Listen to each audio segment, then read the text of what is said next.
A 12-year-old boy who lost everything chased after an old man's dog on a busy street. When the man appeared at his door the next day, tears streamed down his mother's face. Marcus gripped the straps of his backpack tighter as he walked home from Lincoln Middle School, his sneakers scuffing against the cracked sidewalk. The afternoon sun beat down on his shoulders, and sweat trickled down his neck. He pulled out his phone and opened the calculator app, punching in numbers. $237, he muttered, shoving the phone back in his pocket. Still not enough. A car zoomed past, making him jump slightly. The main street was always busy at this time, with people rushing home from work. The gaming console he wanted cost $350, even used. At $5 per lawn and $10 for grocery deliveries, he'd need several more weeks of work. His steps slowed as he passed the spot where it happened 2 years ago. The telephone pole still had a deep scratch from where the car had swerved. Max, his black lab mix, had broken free from his leash that day. Marcus's throat tightened at the memory. "I should have held on tighter," he whispered, the words familiar on his tongue after repeating them so many times. The sound of keys jingling snapped him back to the present. His mom's car sat in the driveway, which was unusual for this time of day. She normally worked until 6 at the dental office.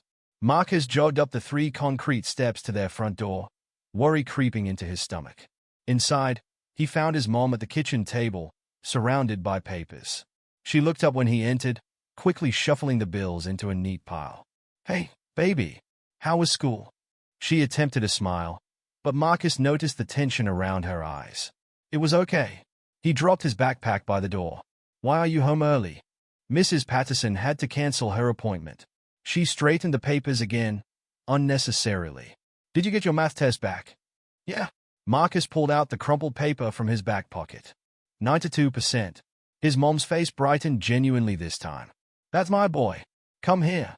She held out her arms, and Marcus let himself be hugged, even though he'd told her he was getting too old for that. "I saw they are hiring paper delivery kids at the corner store," he said, pulling back. "I could do that before school. Mr. Rodriguez said he'd give me a route." The smile dropped from his mom's face. "Marcus, you're already mowing lawns and doing deliveries after school. You need to focus on your studies." "I can do both. Jimmy Harris delivers papers, and he's in my class." Marcus gestured at the bills on the table. "I know we need the money. Mom, that's not your responsibility." Her voice cracked slightly. "You're 12. You should be playing video games and hanging out with friends, not." She waved at the papers. "Dad's not here to help anymore." The words came out harder than he meant them to. His mom's face tightened. "Go do your homework. I'll start dinner soon." Marcus grabbed his backpack and headed to his room, but not before he heard her sniffle. He closed his door and sat on his bed, staring at the empty dog bed in the corner that he couldn't bring himself to throw away.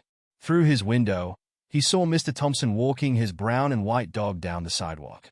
The old man moved slowly, his cane in one hand and the leash in the other. The dog pulled ahead, making Mr. Thompson stumble slightly. Marcus watched until they disappeared around the corner, then pulled out his homework. The math problems blurred as he tried to concentrate, his mind stuck on the stack of bills in the kitchen. An hour later, his mom called him for dinner. The small kitchen smelled like spaghetti sauce, and his stomach growled. They sat at their little round table, the third chair pushed against the wall, unused for the past 3 years. "I talked to Dr. Walker today," his mom said, twirling pasta onto her fork. "She said she might be able to give me more hours at the office." "That's good, right?" Marcus pushed his meatballs around his plate. "Yes, but it means I'll be home later some nights. You'll have to heat up dinner yourself." "I can do that." He sat up straighter. "And if I do the paper route, I can help with groceries." His mom put down her fork. "Marcus, look at me." He met her eyes reluctantly. "You are not responsible for our bills. Your job is to be a kid, get good grades, and stay safe. Promise me you'll remember that." "Okay, Mom." But the promise felt hollow in his mouth. After dinner, Marcus helped wash the dishes, the hot water turning his hands red. Through the kitchen window, he watched more cars speed down their street, their headlights cutting through the growing darkness. "Be careful crossing that street tomorrow," his mom said, drying a plate. "Mrs. Jenkins said someone almost hit her cat yesterday." Marcus nodded, remembering Max. The screech of brakes. The thud. He scrubbed harder at a stubborn spot on a pot. Later that night, lying in bed, Marcus heard his mom in the living room. The soft sound of paper shuffling. A quiet sob. He pulled his pillow over his head, but it didn't block out the sound of her crying or the weight pressing down on his chest. Tomorrow, he decided he'd talk to Mr. Rodriguez about that paper route. His mom could say what she wanted, but he knew the truth. Sometimes being a kid meant growing up faster than you were supposed to. The last thing he saw before falling asleep was Max's empty bed in the corner, and Mr. Thompson's dog trotting past his window, pulling at its leash. Marcus slumped in his chair during third-period math, his eyelids heavy. He'd been up since 4:30 a.m., delivering papers on his new route. The numbers on the whiteboard blurred together as Mr. Peterson droned on about fractions. "Hey," whispered Tommy from the desk behind him. "You got drool on your notebook?" Marcus jerked upright, quickly wiping his mouth. No drool, but he had been closer to sleep than he'd realized. He straightened his shoulders and tried to focus on Mr. Peterson's explanation. The classroom clock ticked painfully slow. His stomach growled, reminding him he'd skipped breakfast to finish his route on time. In his pocket, the $40 from his first week of deliveries felt like it was burning a hole. When the lunch bell finally rang, Marcus grabbed his brown paper bag and headed to his usual spot in the cafeteria. The familiar chaos of middle school lunch surrounded him. Milk cartons being punctured, bags crinkling, kids shouting across tables. He pulled out his peanut butter sandwich and took a big bite, watching the cafeteria entrance. His dad used to surprise him sometimes, showing up with McDonald's or Subway. 3 years later, he still couldn't break the habit of looking. "Move it, fresh meat." Marcus's head snapped toward the sound. 2 eighth graders towered over a small 6th grader, who clutched his lunch tray with trembling hands. The kid's glasses sat crooked on his nose, and his eyes were wide with fear. Marcus remembered being that scared 6th grader last year. Before he could think too hard about it, he stood up. "Hey!" He walked over, his heart pounding but his voice steady. "Leave him alone." The bigger of the 8th graders turned. "Mind your business, paper boy." Marcus flinched at the nickname. News traveled fast in middle school. "He's just trying to eat lunch. There are plenty of other seats." "What? You his bodyguard?" The 8th grader stepped closer. Marcus stood his ground, even though his knees felt wobbly. "No, but Ms. Rodriguez is right behind you, and she looks interested." Both bullies whipped around. The cafeteria monitor wasn't there, but by the time they realized it, the 6th grader had scurried away to safety. "You're dead meat," the bigger kid growled, but the lunch bell rang, and the cafeteria started clearing out. Marcus grabbed his half-eaten lunch and hurried to his next class, his appetite gone. His dad's voice echoed in his head from years ago. Sometimes being brave means being smart about when to run. The rest of the school day dragged. In English, they were reading Old Yeller, and Marcus had to ask to use the bathroom when they got to the part about the dog dying. He splashed cold water on his face in the restroom, avoiding his reflection in the scratched mirror. When the final bell rang, Marcus took his time packing up. He had 2 lawns to mow before heading home, and his arms already ached from throwing papers that morning. The autumn air had turned cooler as he walked home. Cars whooshed past on the main street, going way too fast as usual. A police car sat with its radar gun out, but it didn't seem to make people slow down. Up ahead, he spotted Mr. Thompson struggling with his dog's leash. The old man's cane wobbled as the brown and white dog pulled toward a squirrel. "Easy now, Scout," Mr. Thompson said, his voice carrying on the wind. The dog, Scout, ignored him, straining harder. Marcus watched them for a moment, remembering how Max used to pull like that. He should offer to help, maybe earn a few extra dollars walking Scout. But the memory of Max breaking free, of tires squealing. He crossed the street instead, taking the long way around. The corner store's window still displayed the gaming console he wanted. Marcus pressed his nose against the glass, fogging it with his breath. The price tag seemed to mock him, $350. Still saving up? Mr. Rodriguez appeared in the doorway, wiping his hands on his apron. "Yes, sir." Marcus stepped back from the window. "I got almost $250 now. Keep at it, muchacho. Those morning papers are adding up, eh?"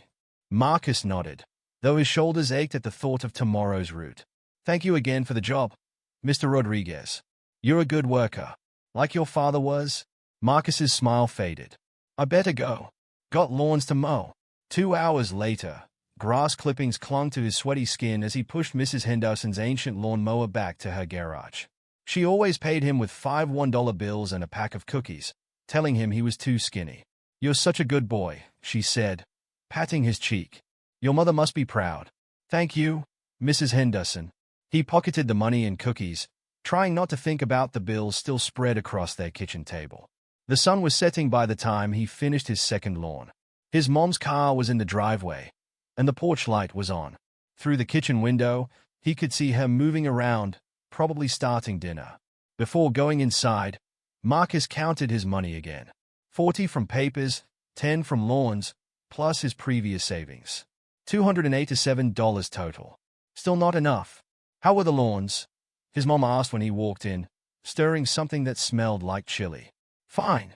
He dropped his backpack by the door. "Made $10.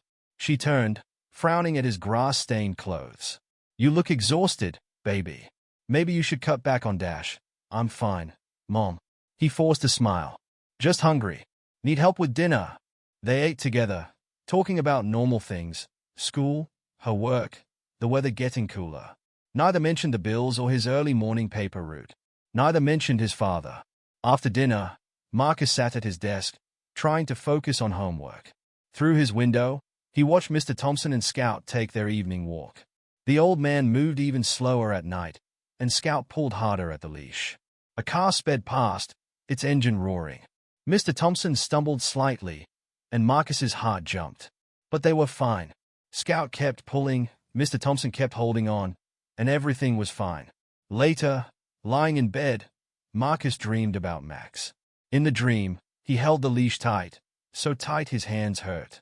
But somehow, Max still got away. The screech of brakes was always the same. He woke up gasping, his alarm clock showing 4:15 a.m. In 15 minutes, he'd need to start his paper route. Outside his window, the street was dark and empty. Somewhere out there, $350 waited in a store window, and a stack of bills sat on his kitchen table. Marcus got up, got dressed, and started another day. The final bell rang, and Marcus rushed to pack his books. He promised to check the gaming console prices at the new electronics store that opened across town. Maybe they'd have better deals than Mr. Rodriguez's shop. "Don't forget your math homework," called Mr. Peterson as students streamed toward the door. Marcus patted his backpack, making sure he had everything. His muscles ached from the morning paper route, but the thought of maybe finding a cheaper console kept him moving. Outside, the autumn air had turned crisp. Leaves skittered across the sidewalk as Marcus headed down the main street. Cars zoomed past as usual, ignoring the school zone speed limit. He kept to the inside of the sidewalk, away from the curb, a habit he'd developed after Max. His phone buzzed. A text from his mom, "Working late tonight. Leftover chili in fridge. Love you." Marcus typed back a quick "okay" and pocketed his phone. As he rounded the corner past the park, he spotted Mr. Thompson ahead with Scout. The old man wore his usual gray sweater, leaning heavily on his cane while Scout sniffed at a tree. "Afternoon, Mr. Thompson," Marcus called out, keeping his distance from Scout's wagging tail. "Oh, hello there, young man." Mr. Thompson smiled, his white beard catching the sunlight. "Beautiful day for a walk, isn't it?" Before Marcus could answer, Scout's head snapped up. A squirrel darted across the sidewalk, and everything seemed to slow down. Scout barked, loud and sharp. The leash pulled taut. "Easy, Scout," Mr. Thompson said, but his voice shook. His cane wobbled as he tried to maintain his balance. Marcus saw it happening before it did. The way Scout's muscles tensed, the slight loosening of Mr. Thompson's grip, the traffic rushing by on the main street just ahead. "Hold on tight," Marcus called out, but it was too late. The leash slipped through Mr. Thompson's fingers like water. Scout bolted, still barking, the loose leash bouncing behind him as he chased the squirrel. "Scout, come back!" Mr. Thompson's voice cracked with panic. He tried to hurry forward but stumbled. Marcus stood frozen for a split second.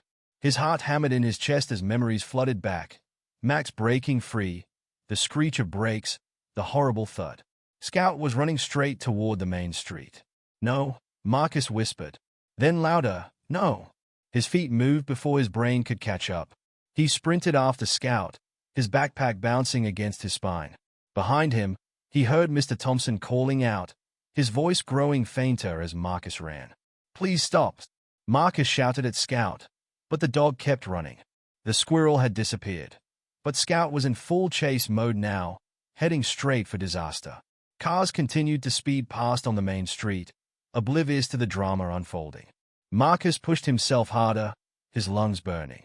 He was faster than when he'd tried to catch Max. Stronger. He could do this. "Scout! Stop!" The dog hesitated for a split second at the sound of his name. Marcus lunged forward, fingers stretching toward the trailing leash. Almost there. His foot caught on an uneven part of the sidewalk. The world tilted as he fell, concrete rushing up to meet him. Pain shot through his knee as he hit the ground hard. Oh! He rolled onto his side, clutching his knee. Warm wetness seeped through his jeans, blood probably. But Scout was still running. Marcus forced himself up, ignoring the pain. The dog was only a few yards from the main street now. Cars honked as they passed, the noise making Scout more agitated. People had started to notice. A woman screamed. Someone shouted, "Catch that dog!" The crowd's reaction only scared Scout more. He darted between parked cars, getting closer to the busy street. Marcus limped forward as fast as he could, his scraped knee protesting with each step. "Please," he whispered. "Please not again." He could hear Mr. Thompson somewhere behind him, calling Scout's name. The old man's voice was filled with the same fear Marcus had heard in his own voice 2 years ago. A truck's engine roared in the distance, getting louder. Scout paused at the curb, his head turning toward the sound. The truck was coming fast, too fast. Marcus's scraped knee forgotten, he surged forward. Everything narrowed down to Scout, the approaching truck, and the space between them. His heart pounded so hard it hurt. 2 years ago, he'd been too slow, too weak. He'd let go of the leash, and Max had paid the price. His mom had held him while he cried, telling him it wasn't his fault, but he knew better. He'd failed. Not this time. Scout took one step off the curb. The truck's engine grew louder. Marcus reached out, one last desperate time. His fingers brushed against the leash. Marcus's fingers closed around the leash. The rough material bit into his palm as he gripped it with all his strength, his heart thundering in his ears. "Got you," he yelled, but Scout was still moving forward, pulling Marcus toward the street. The truck's horn blasted, the sound so loud it made Marcus's teeth rattle. He planted his feet and pulled back hard on the leash, his scraped knee screaming in protest. "Scout! Back! Come back!" The dog hesitated, caught between his instinct to run and the firm pull on his leash. That split second was all Marcus needed. He yanked the leash again, stumbling backward, and Scout finally moved away from the curb. The truck roared past, its wind whipping Marcus's shirt. The driver shouted something angry out the window, but Marcus couldn't hear it over the blood rushing in his ears. "Good boy," he gasped, his hands shaking as he maintained his grip on the leash. "Good boy, Scout." Scout whined, pressing against Marcus's legs. The dog's whole body trembled, and Marcus could feel his own legs shaking too. "Scout! Oh, thank God!" Mr. Thompson's voice came from behind them, breathless and breaking. Marcus turned to see the old man hurrying toward them as fast as his cane would allow, his face pale with fear. A small crowd had gathered on the sidewalk. Someone was clapping. A woman with a phone raised was probably recording. Marcus felt his face heat up as he realized people were staring. "Here, Mr. Thompson." He held out the leash, but his hands were shaking so badly he almost dropped it. "I got him." Mr. Thompson reached them, his breathing heavy. He took the leash with one trembling hand, then did something unexpected. He pulled Marcus into a tight hug. "Thank you," the old man whispered, his voice rough with emotion. "Thank you, thank you." Marcus stood stiffly, surprised by the hug. Mr. Thompson smelled like aftershave and coffee, reminded him a little of how his dad used to smell. The thought made his throat tight. "Is everyone all right?" A police officer appeared beside them, notepad in hand. The same one who'd been running radar earlier, Marcus realized. "Yes," Mr. Thompson said, finally releasing Marcus. "Thanks to this young man. He saved my Scout." The officer looked at Marcus, then at his bleeding knee. "That looks like it needs cleaning up. Want me to call an ambulance?" "No," Marcus said quickly, thinking of the medical bills. "I'm fine. It's just a scrape." More people were gathering. Mrs. Henderson from down the street was there, her hands pressed to her chest. The sixth grader from the cafeteria watched from behind his mother. Even Mr. Rodriguez had come out of his store to see what was happening. Such a brave boy, someone in the crowd murmured. Did you see how fast that truck was going? Said another voice. Could have been a tragedy. Marcus's face burned hotter. His knee was really starting to hurt now that the adrenaline was wearing off, and all these people staring made him want to disappear. I should get home, he mumbled. My mom's waiting. Let me drive you, Mr. Thompson said quickly. My car's just around the corner. It's the least I can do. Marcus started to refuse, but his knee throbbed sharply. The thought of walking home made him wince. Okay, thanks. The crowd parted as Mr. Thompson led the way to his car, Scout padding along between them. Marcus limped beside them, trying to ignore the phone cameras still pointed his way. Mr. Thompson's car was an old blue sedan, spotlessly clean. Scout jumped into the back seat like he'd done it 1,000 times, and Marcus carefully lowered himself into the passenger seat, trying not to get blood on the clean upholstery. I live at 1247 Oak Street, Marcus said as Mr. Thompson started the car. I know. The old man smiled slightly. I've seen you coming and going. You're the paper boy, aren't you? And you mow lawns. Marcus nodded, surprised Mr. Thompson had noticed. They drove in silence for a few blocks. Scout's panting from the back seat was the only sound. Marcus stared out the window, watching familiar houses pass by. His hands were still shaking slightly. I had a dog get away from me once, he said suddenly, the words spilling out before he could stop them. 2 years ago. His name was Max. Mr. Thompson's hands tightened on the steering wheel. What happened? He didn't make it. Marcus swallowed hard. The car was going too fast. I wasn't strong enough to hold him. The car slowed as Mr. Thompson processed this.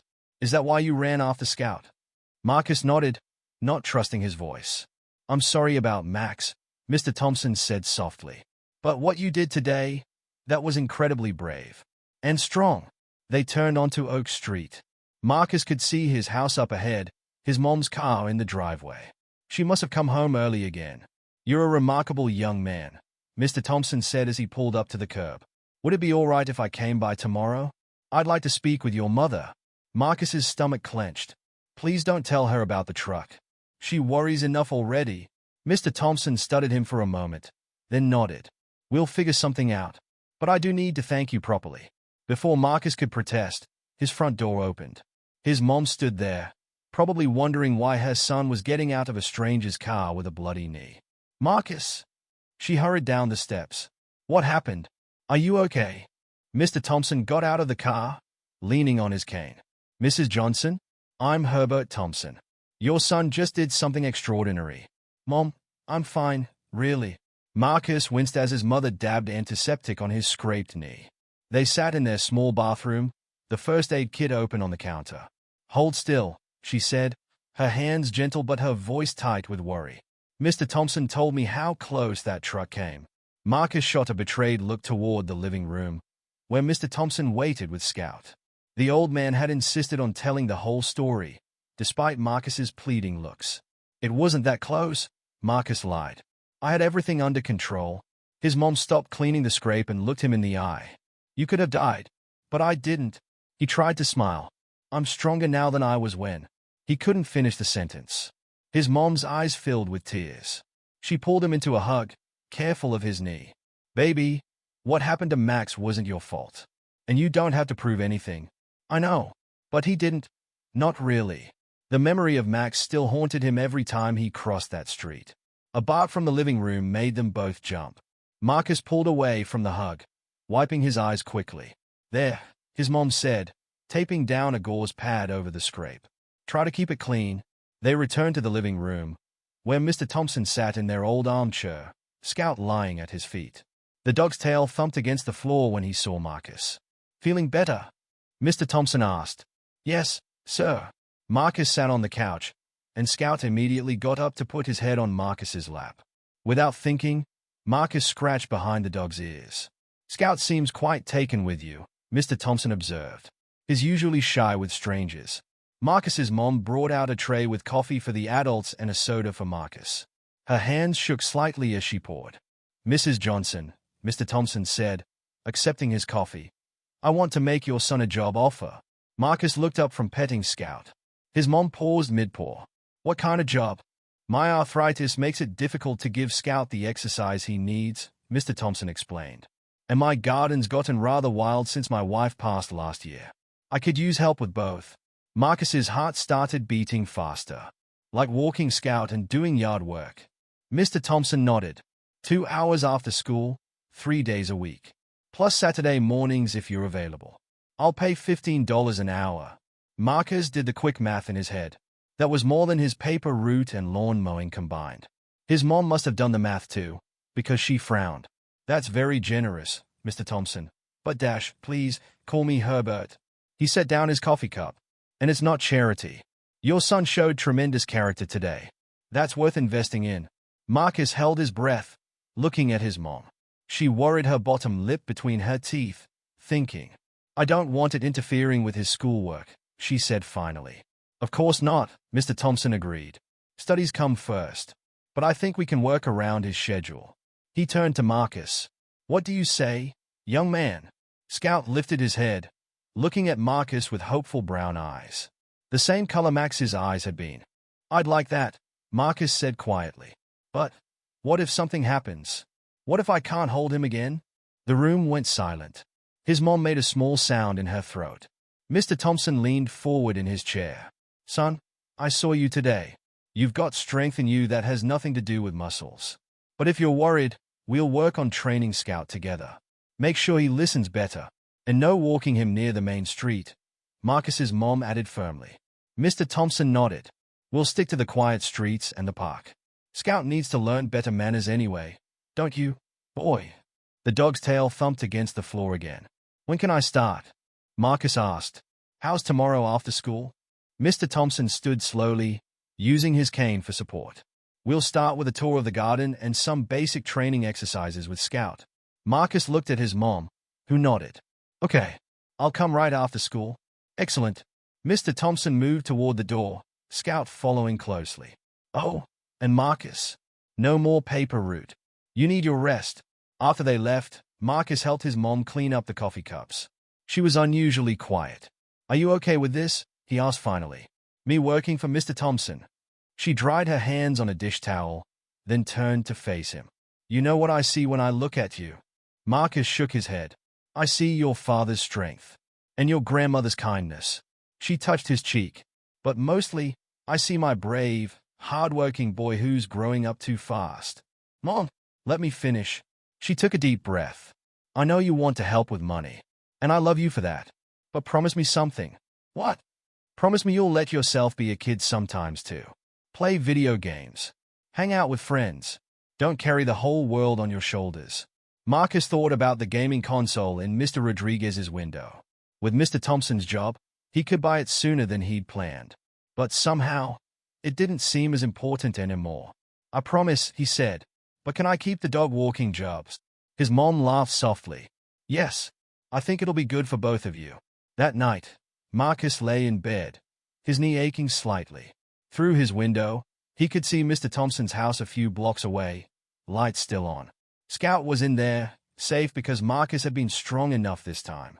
He looked at Max's old bed in the corner. Maybe it was time to put it away. Not because he was forgetting, but because sometimes moving forward meant letting go of the weight you'd been carrying. Tomorrow, he'd start his new job. Tomorrow, he'd walk a dog again, fear and all. Tomorrow, he'd be brave. Marcus closed his eyes and, for the first time in 2 years, didn't dream about screeching brakes. The next day after school, Marcus stood at Mr. Thompson's front door, his backpack heavy with homework. His scraped knee still stung, but he barely noticed it as he rang the doorbell. Scout's bark echoed from inside, followed by the tap of Mr. Thompson's cane on hardwood floors. Right on time, Mr. Thompson said as he opened the door. Scout pushed past him, nearly knocking Marcus over in his excitement. Easy, boy. Marcus laughed, scratching Scout's ears. The dog's tail wagged so hard his whole body shook. He's been watching the window since 3 o'clock, Mr. Thompson said. Come in, come in. We'll have a snack before starting work. Marcus followed them into the house, looking around curiously. The living room walls were covered with framed photographs. Most showed a younger Mr. Thompson with a woman who must have been his wife, both smiling at the camera from various locations. "That's Martha," Mr. Thompson said, noticing Marcus's gaze. "She loved to travel. When did she?" Marcus trailed off, not sure how to ask. "Last spring." Mr. Thompson's voice softened. "Cancer. Scout was her idea, you know. Said I'd need the company." He led Marcus into a sunny kitchen that smelled like cookies. A plate of chocolate chip cookies sat on the counter next to 2 glasses of milk. "Martha's recipe," Mr. Thompson said, gesturing for Marcus to sit. "I'm not much of a baker, but I can manage cookies." Marcus took a bite. The cookie was still warm, chocolate melting on his tongue. "These are amazing." "Good." Mr. Thompson sat across from him, Scout settling between their chairs. "Now, let's talk about the job." He pulled out a notebook and opened it to a clean page. "First, we need to establish some ground rules. Your mother was very clear about safety." Marcus nodded, reaching for another cookie. "Rule 1, no walking Scout near the main street. We'll stick to the park and quiet neighborhoods." Mr. Thompson wrote as he spoke. "Rule 2, homework comes first. If you have a big test or project, we adjust the schedule." "Okay." Marcus took a sip of milk. "What about the garden?" "That's phase 2. Mr. Thompson smiled. "Martha loved her flowers, but my arthritis makes it hard to keep up. We'll start with basic weeding and work our way up." They finished their snacks, and Mr. Thompson led Marcus to the backyard. The garden was overgrown but beautiful in its wildness. Roses climbed trellises, and late-blooming flowers added splashes of color among the weeds. "It's like a jungle," Marcus said, amazed. "Martha would be horrified." Mr. Thompson chuckled. "But we'll get it back in shape. Today, though, we focus on Scout's training."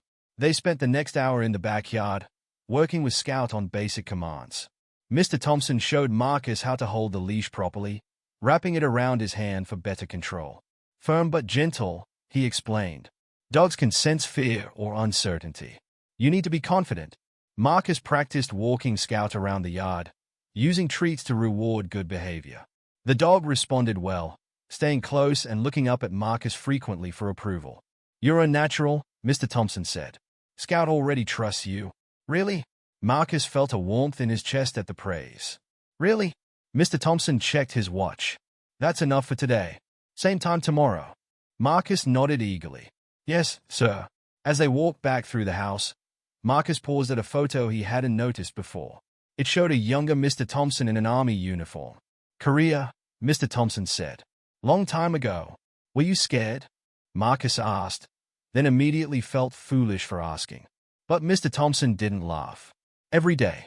Being brave doesn't mean not being scared. It means doing what needs to be done anyway. Like yesterday," Marcus said quietly. "With Scout." "Exactly like that." Mr. Thompson put a hand on Marcus's shoulder. "You know, I've been thinking about what happened. Want to know what I realized?" "What?" "Sometimes the worst things that happen to us, like losing your Max, they prepare us for moments when we need to be our strongest." Marcus thought about that as he walked home. The memory of Max still hurt, but maybe Mr. Thompson was right.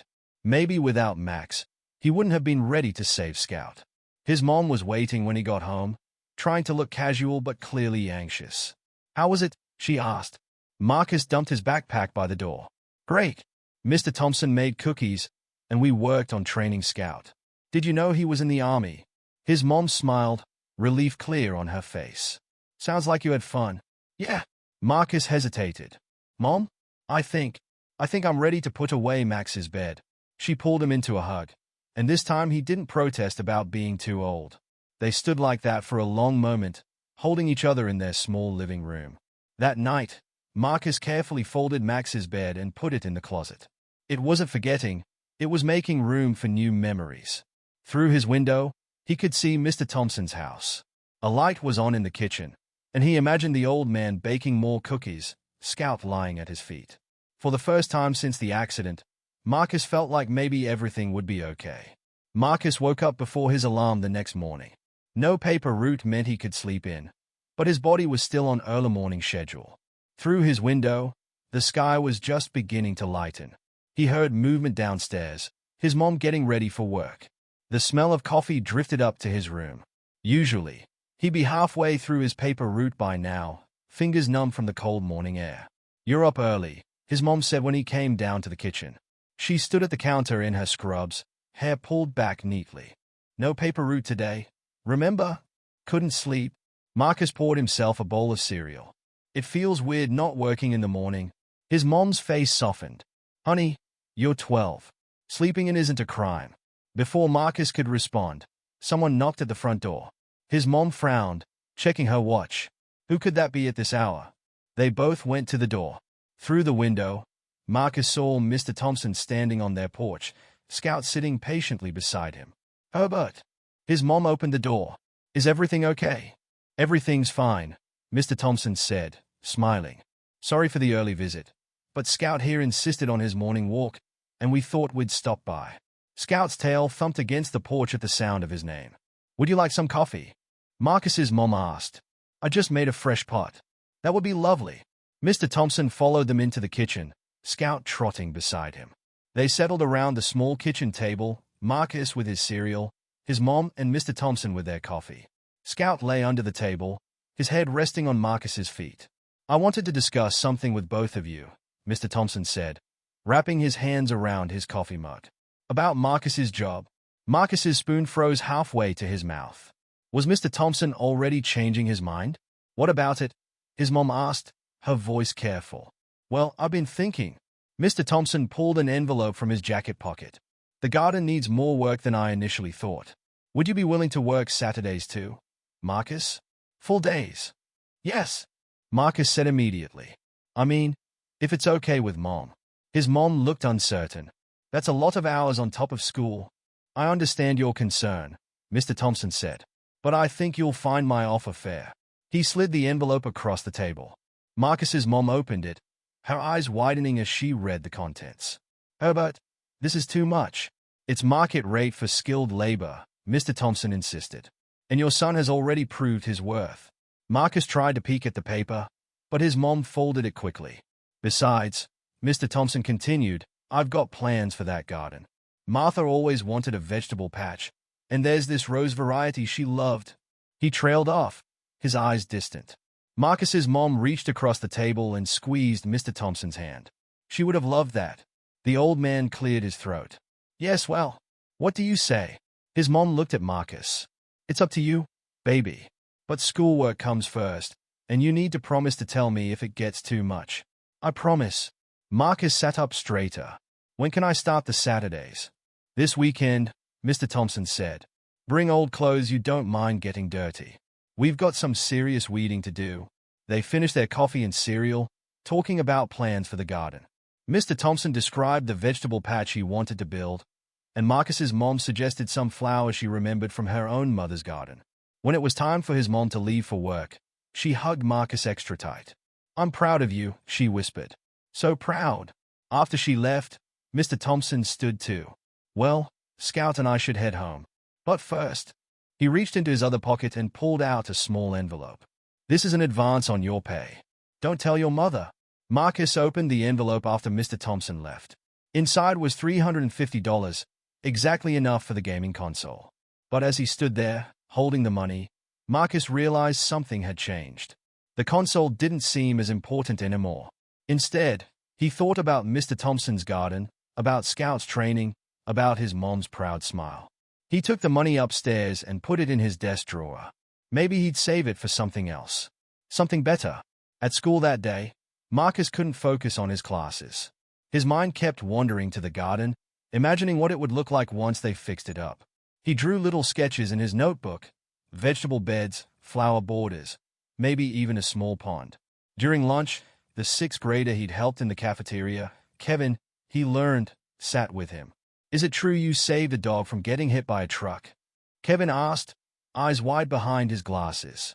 "Kind of," Marcus said, embarrassed. "It wasn't that big a deal. That's not what everyone's saying." Kevin pulled out his phone. "Look, someone posted a video." Marcus hadn't known anyone had recorded it. He watched himself on the tiny screen, running after Scout, falling, getting up again. The video ended right after he grabbed the leash. "Wow," Kevin breathed. "You're like a hero or something." Marcus shook his head. "I just did what anyone would do." But later, walking home from school, he thought about what Mr. Thompson had said about being brave. Maybe it wasn't about being a hero.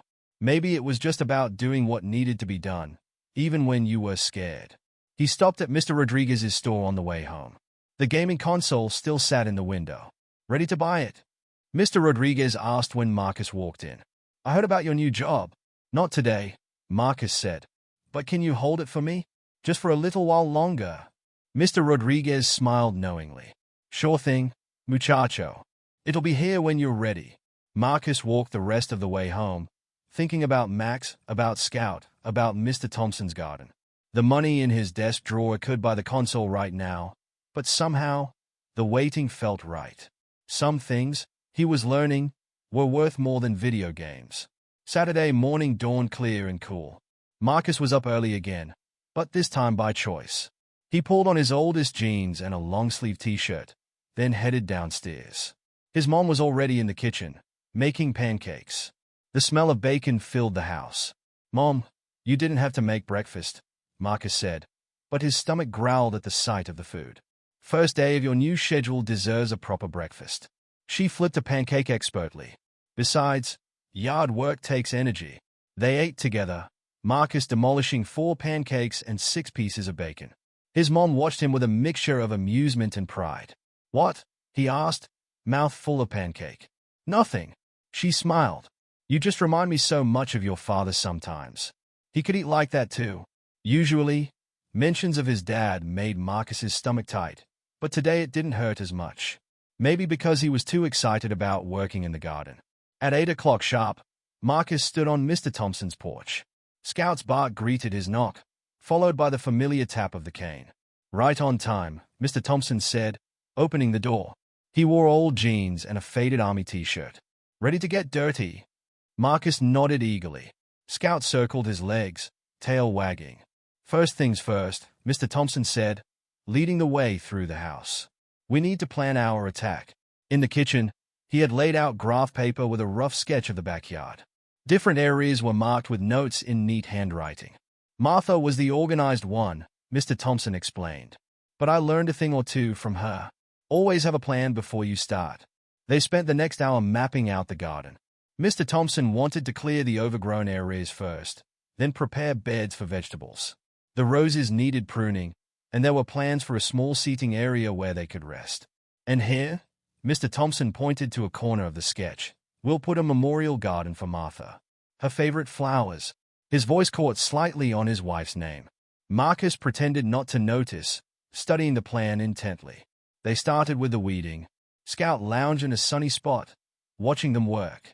The morning passed quickly as they cleared bed after bed, uncovering the garden's bones. Around noon, Marcus's mom brought them lunch, sandwiches, and lemonade. She gasped when she saw how much they'd accomplished. Herbert, it's already looking better, she said, surveying the neat piles of weeds. Your son's a hard worker, Mr. Thompson replied. Just like his father was. Marcus looked up sharply. You knew my dad? Mr. Thompson nodded, wiping sweat from his forehead. We served together briefly. Different units, but we crossed paths. He was a good man. Marcus sat down hard on a nearby garden bench. Why didn't you say anything before? Wasn't sure how to bring it up. Mr. Thompson sat beside him. But your father helped me once, you know. Got my unit out of a tight spot. Never got to thank him properly. Marcus's mom stood very still, holding the plate of sandwiches. I didn't know that, she said softly. John didn't like talking about it, Mr. Thompson said.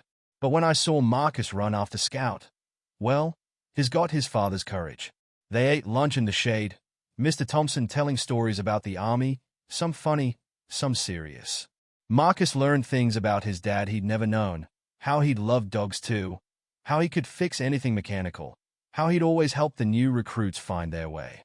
After lunch, they got back to work. Mr. Thompson showed Marcus how to prune the roses, how to tell which branches were dead and which would bloom again. Sometimes, he said, demonstrating with the pruning shears, you have to cut away the dead parts to help the plant grow stronger. By late afternoon, the garden looked transformed. Neat beds waited for vegetables, the roses stood tidier, and the memorial garden area was cleared and ready for planting. Good work, Mr. Thompson said as they put away the tools. Same time next Saturday. Yes, sir. Marcus's muscles ached, but it was a good kind of tired. Mr. Thompson. Would you tell me more about my dad? Next time. The old man's eyes crinkled. I'd like that. And Marcus? Call me Herbert. Walking home that evening, covered in dirt and sweat, Marcus felt different. Lighter somehow. The gaming console money still sat in his drawer upstairs, but he had new plans for it now. His mom was waiting on the porch when he got home. Have fun? She asked. Marcus looked back at Mr. Thompson's house, where Scout watched from a window. Yeah, he said. I really did. That night, after a long shower, Marcus sat at his desk and wrote 2 lists. One was plants he wanted to suggest for the vegetable garden. The other was questions about his dad. Through his window, he could see lights on in Mr. Thompson's house. Scout's silhouette passed by a window, and Marcus smiled, remembering how the dog had followed them around the garden all day. The gaming console could wait.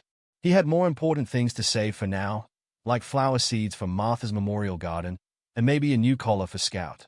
His knee didn't hurt anymore, and when he looked at the empty corner where Max's bed had been, he felt peace instead of pain. Tomorrow was Sunday, a day off. But Monday would come, and with it another chance to work in the garden, to learn about his dad, to make something grow. Marcus fell asleep planning vegetable beds and dreaming of roses. 1 month later, Marcus stood in Mr. Thompson's garden, admiring their work. The vegetable beds were planted, neat rows of seedlings pushing through the dark soil. The roses had started blooming again, their scent filling the autumn air. Looking good, isn't it? Mr. Thompson said, coming up beside him. Scout lounged nearby, gnawing contentedly on his new blue collar, a gift from Marcus, bought with part of his savings. Really good, Marcus agreed. Mrs. Henderson asked if we could help with her garden next spring. Mr. Thompson chuckled. Words getting around, eh? We make a good team. They did. Over the past month, they'd fallen into an easy rhythm. After school, Marcus would train Scout, then work in the garden while Mr. Thompson told stories about the army and about Marcus's dad. Your father loved gardens too, Mr. Thompson said now, as if reading Marcus's mind. Used to grow tomatoes in coffee cans on the base. Marcus smiled, picturing it. His mom had been smiling more too lately, especially when she came over to see their progress. Sometimes she brought dinner, and they'd all eat together in the kitchen, Scout begging for scraps under the table. Herbert, Marcus asked, using the name that now felt natural. Can I show you something? He led the way to Martha's memorial garden. They'd planted her favorite flowers, lavender, roses, and forget-me-nots. But Marcus had added something new. I used some of my pay, he explained, pointing to the small stone marker nestled among the flowers. It read, Martha Thompson's garden, where love grows. Mr. Thompson stared at the stone, his eyes glistening. Marcus, Mom helped me pick it out, Marcus said quickly. If you don't like it, the old man pulled him into a tight hug. It's perfect. Martha would have loved it. Scout barked, not wanting to be left out, and they both laughed. The dog had changed too. No more pulling on walks, no more chasing squirrels into the street. He'd learned to trust Marcus completely. Speaking of pay, Mr. Thompson said, clearing his throat. That gaming console still in the shop window. Marcus shook his head. I decided not to buy it. Oh. Mr. Thompson raised an eyebrow. Change your mind about games? No. Marcus knelt to scratch Scout's ears. I'm saving for something else now. Mom's birthday is coming up, and I want to help her with the car payment. Maybe fix up our yard too. Mr. Thompson was quiet for a moment. Your father would be proud of you. I know I am. Before Marcus could respond, his mom's voice called from the back door. Dinner's ready, you two. They headed inside, Scout trotting between them. The kitchen smelled like pot roast, his mom's specialty. She'd started cooking more lately, like she used to before Dad left. Look what Marcus added to the garden, Mr. Thompson told her, pulling out chairs. His mom hugged him as he sat down. The marker looks beautiful, baby. Perfect spot for it. They ate together, talking and laughing. Mr. Thompson told another army story. This one about Marcus's dad organizing a surprise birthday party for their commanding officer. Scout dozed under the table, occasionally nudging their legs for attention. After dinner, Marcus helped with the dishes while his mom and Mr. Thompson discussed plans for a small greenhouse they wanted to build in spring. Maybe we could grow herbs, his mom suggested. I remember my mother's herb garden. Marcus listened to them plan, feeling something warm settle in his chest. The gaming console money sat in his desk drawer at home, but he hadn't thought about it in weeks. He had something better now, something that couldn't be bought. Later, walking home with his mom under a sky full of stars, Marcus thought about how much had changed since that day he chased Scout. The fear of losing another dog had turned into confidence. The weight of being the man of the house felt lighter, shared with Mr. Thompson's gentle guidance. "You're quiet," his mom said, squeezing his hand. "Just thinking." Marcus looked back at Mr. Thompson's house, where Scout watched from the window. "Mom, are you happy?" She stopped walking, turning to face him. "Happier than I've been in a long time. You know why?" "Why?" "Because my brave, kind, amazing son taught me something important." She touched his cheek. "Sometimes the best things in life come from the scariest moments." Marcus thought about Max, about the accident that had haunted him for so long. He thought about Scout running toward that truck, and how facing that fear had led to all of this: the garden, the friendship with Mr. Thompson, the stories about his dad. "Yeah," he said softly. "I guess they do." That night, Marcus stood at his bedroom window. The lights were on in Mr. Thompson's garden. They'd installed solar lamps last weekend. Scout's silhouette moved past a window, and Marcus could see Mr. Thompson in his chair, reading. His phone buzzed with a text from Kevin, asking about their science project. School had gotten easier somehow, maybe because he wasn't exhausted from the paper route anymore, or maybe because he'd finally learned what true strength meant. The empty corner where Max's bed used to be didn't feel empty anymore. It was full of new memories, Scout's training sessions, Mr. Thompson's stories, his mom's laughter. Marcus turned from the window and picked up his gardening book, a gift from Mr. Thompson. Tomorrow after school, they'd start planning the greenhouse. The garden would sleep soon for winter, but spring would come, bringing new growth, new projects, new stories. "Good night, Max," he whispered to the corner, something he hadn't done in a long time. But tonight it felt right. Not goodbye, but thank you. Thank you for teaching him about loss, so he could learn about love. Thank you for making him strong enough to save Scout. Thank you for leading him to this new family they'd built, seed by seed, story by story, day by day. Outside, the garden waited under the stars, ready for tomorrow.